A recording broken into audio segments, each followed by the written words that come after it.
میری سمجھ میں نہیں آتا، یہ کبھی کبھی شکایتیں ہوتی ہیں، میں سمجھتا ہوں یہ سب شکایتیں جھوٹی ہیں، غلط ہیں. لوگ کہتے ہیں ماتمی نماز نہیں پڑھتے، عزادار نماز نہیں پڑھتے. میں ایسے شخص کو عزادار ہی نہیں سمجھتا جو نماز نہ پڑھتا ہو. ارے یہ ممکن کیسے ایک ماتمی نماز نہ پڑھے، ایک عزادار نماز نہ پڑھے، مولا علی کا عاشق نماز نہ پڑھے؟ اس لیے کہ نماز تو خود مجلس عزا ہے.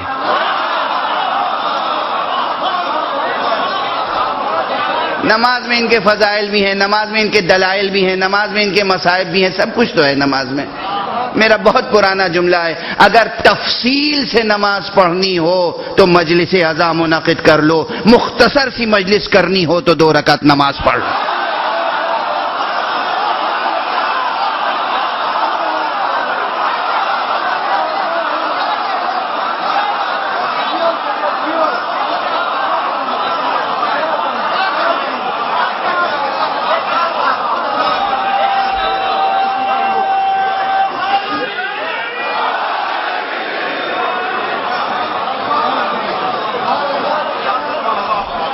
ممکن کیسے ہے ایک عاشق علی، ایک شیعہ علی، ایک حسین کا غمگسار، ایک حسین کا عزادار، ایک حسین کا ماتمدار نماز نہ پڑھے؟ ممکن کیسے؟ میری سمجھ میں نہیں آتا. کہیں نہ کہیں کوئی غلط فہمی ہے.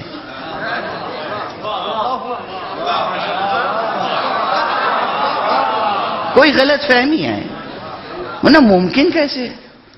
ممکن کیسے کہ ایک حضرت حجت کا ماننے والا نماز نہ پڑھے؟ قصیدہ ہے نماز ان کا.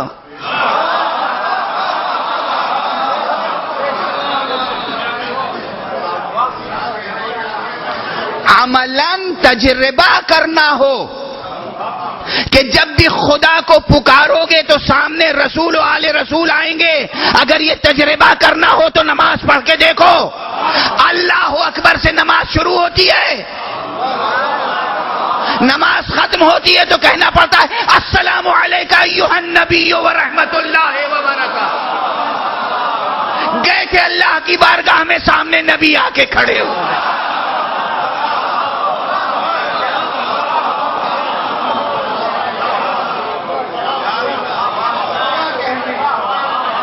گئے تھے اللہ کے پاس، اللہ کے پاس گئے تھے نا. اللہ اکبر، بسم اللہ الرحمن الرحیم، الحمدللہ رب العالمین. نماز اللہ کی. ایاک نعبد و ایاک نستعین، تیری ہی عبادت کرتا ہوں، تجھی سے مدد چاہتا ہوں. اور اس کے بعد اہدنا الصراط المستقیم. پوری نماز پڑھتے ہیں آپ، اور ختم کس پہ کرتے ہیں؟ السلام علیکہ ایھا النبی ورحمۃ اللہ وبرکاتہ. یہ گئے تھے خدا کے پاس. یہ دلیل ہے کہ خدا کتنی جلد دعا قبول کرتا ہے. کہا تھا نا اہدنا الصراط المستقیم.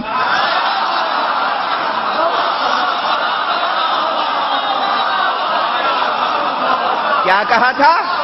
اہدنا الصراط المستقیم. یہی کہا تھا نا. صراط مستقیم دیکھو، سامنے رسول و اہل بیت رسول ہیں، سلام کرو انہیں، پیروی کرو ان کی.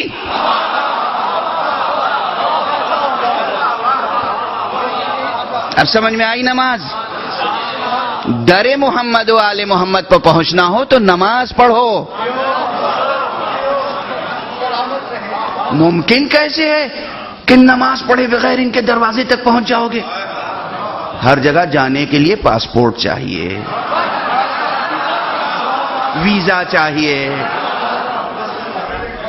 در محمد و آل محمد تک پہنچنے کے لیے نماز چاہیے. نماز نہیں پڑھو گے تو رسول اللہ تمہارے سلام کا جواب دیں گے، مولا علی سلام کا جواب دیں گے.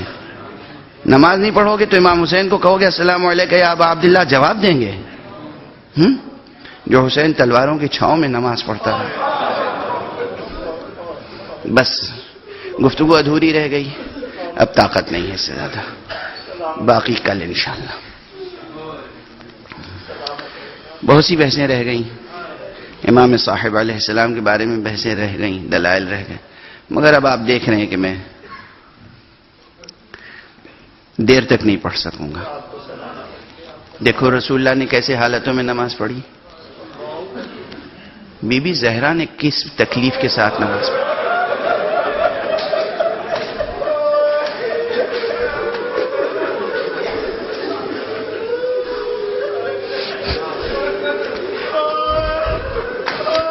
بعد پیغمبر جتنے دن بی بی زندہ رہی پسلیاں شکستہ تھیں. شکستہ پسلیوں کے ساتھ، شکستہ دلی کے ساتھ بی بی نماز پڑھتی رہی. امام حسن کو نماز کی حالت میں زخمی کیا گیا، آپ کا پہلو زخمی ہوا. سرکار سید الشہداء نے کس حالت میں سجدہ کیا ہے؟ کس حالت میں سجدہ کیا ہے؟ سینہ مبارک پہ تیر لگا، تیر سے شعبہ، ایسا تیر جو آپ آگے سے نکال نہیں سکتے تھے. اگر آگے سے نکالنے کی کوشش کرتے تو آپ کا سینہ پارا پارا ہو جاتا. اس لیے زین پر زور دے کر پشت کی طرف سے تیر کو نکالا. سینے سے فوارہ جاری ہوا، پشت سے فوارہ خون کا جاری ہوا، لیکن آپ نے سجدہ کیا. سجدہ. سرکار سید الشہداء کی صدائے حال یہ تھی، فرماتے تھے ترکت الخلق طرا فی ہواکا وَأَيْتَمْتُ الْعَيَالِ لِكَيْ أَرَاكَ. پروردگار ترکت الخلق طرا، میرے عالم خلقت سے رشتہ توڑ لیا ہے تیری چاہت میں. پروردگار تیری چاہت. وَأَيْتَمْتُ الْعَيَالِ لِكَيْ أَرَاكَ، میں نے اپنے بچوں کو یتیم کیا ہے.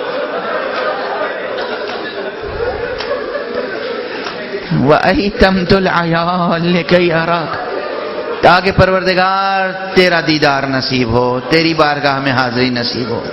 یہ سید الشہداء کی صدائے حال تھی. اس کیفیت میں آپ نے نماز پڑھی ہے.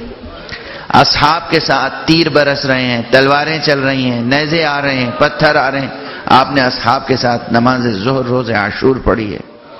کن کن حالتوں میں نماز پڑھی، کن کن حالتوں میں نماز پڑھی ہے. حسین کی نماز یاد دلاؤں؟ 6 مہینے کا لاشا ہاتھوں پر،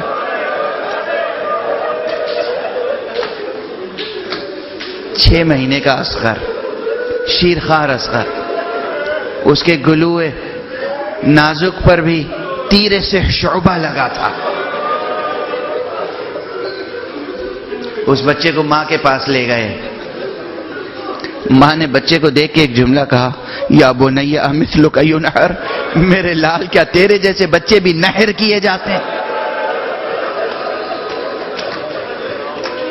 اور اس کے بعد تیر سے شعبہ لگنا. اولا حسین کی کیفیت دیکھو. امام حسین کے لیے سوال چاہے پانی ہی کا کیوں نہ ہو، اس قوم ذلیل و نابکار سے سوال حسین کے لیے سب سے بڑی مصیبت تھی. وہ مصیبت برداشت کی، سوال کے جواب میں بچے کی شہادت برداشت کی. بچے کو لائے ماں کے سامنے، ماں کا یہ جملہ سنا. حسین کا دل کتنا پارا پارا ہے. اس کے بعد حسین نے اس ننھے اصغر کو جب دفن کرنا چاہا تو سنو گے، قبر کھودنے والا کوئی نہیں تھا. اپنی ذوالفقار سے جب قبر کھودنا شروع کیا تو ذوالفقار نے گلہ کیا ہے.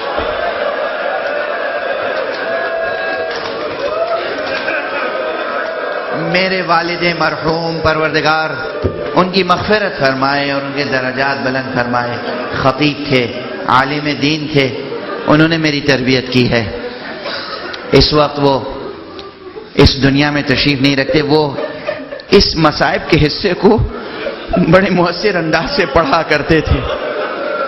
فرماتے تھے جب امام حسین نے ذوالفقار سے قبر کھودنا شروع کی، قبر نے فریاد کی، کہا یا ابا عبداللہ، اے فرزند رسول، میں جب آپ کے بابا کے ہاتھوں میں تھی، آپ کے بابا جنگوں میں جاتے تھے، جب جنگوں سے واپس آتے تھے تو آپ کے مادر گرامی بی بی فاطمہ زہرا کو دے دیتے تھے. وہ مجھے دھوتی تھی، صاف کرتی تھی، خون پاک کرتی تھی، اور جب صاف کرتی تھی تو کہتی جاتی تھی اے ذوالفقار میرے بیٹے حسین کا ساتھ دینا.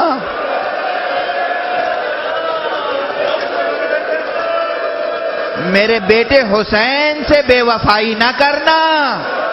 آقا مجھے سب معلوم تھا مگر یہ نہیں معلوم تھا کہ ننھے کی قبر بھی کھودنی پڑے گی.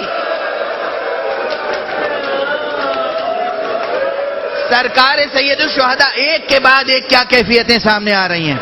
پانی کا سوال، بچے کی شہادت، ماں کا جملہ، تلوار سے گفتگو، اس کے بعد جب دفن کر چکے تو پھر کیا کیا حسین نے؟ دوست دشمن سب راویوں، حسین کھڑے ہوئے اللہ اکبر، 2 رکعت نماز پڑھی ہے حسین۔ حسین نے کیسی کیسی حالتوں میں نماز پڑھی ہے، کیسی کیسی حالتوں میں سجدہ کیا ہے، اور بس حسین نے، حسین کی نمازیں، حسین کا سجدہ، اس کے بعد حسین کا گلا کٹ گیا سجدے میں، اس کے بعد زینب نے کیسی کیسی حالتوں میں نماز پڑھی، جناب سید سجاد نے کیسی کیسی کیفیت میں نماز پڑھی، کیسے عرض کروں، مسلسل آپ کے سامنے کہتا رہا ہوں، ہاتھوں میں ہتھکڑیاں، پاؤں میں بیڑیاں، گلے میں خاردار توق، کمر میں لنگر، زنجیروں سے جکڑا گیا، پھر بھی نمازوں کا سلسلہ جاری رہا، کربلا سے کوفے تک، کوفے سے شام تک، اور شام کے زندان میں۔ عزیزو، پروردگار تمہیں عبادت عزا کی توفیق عطا فرمائے، ہماری آپ کی عبادت عزا قبول فرمائے، اور اس عزا کی فضا میں عارفانہ نماز پڑھنے کی توفیق عطا فرمائے۔ پروردگار بطفیل محمد و آل محمد، بطفیل سرکار سید الشہداء، بطفیل شہدائے کربلا، ہم سب کو نماز پڑھنے کی توفیق عطا فرمائے، ہمارے سینوں میں چراغ توحید روشن رہے،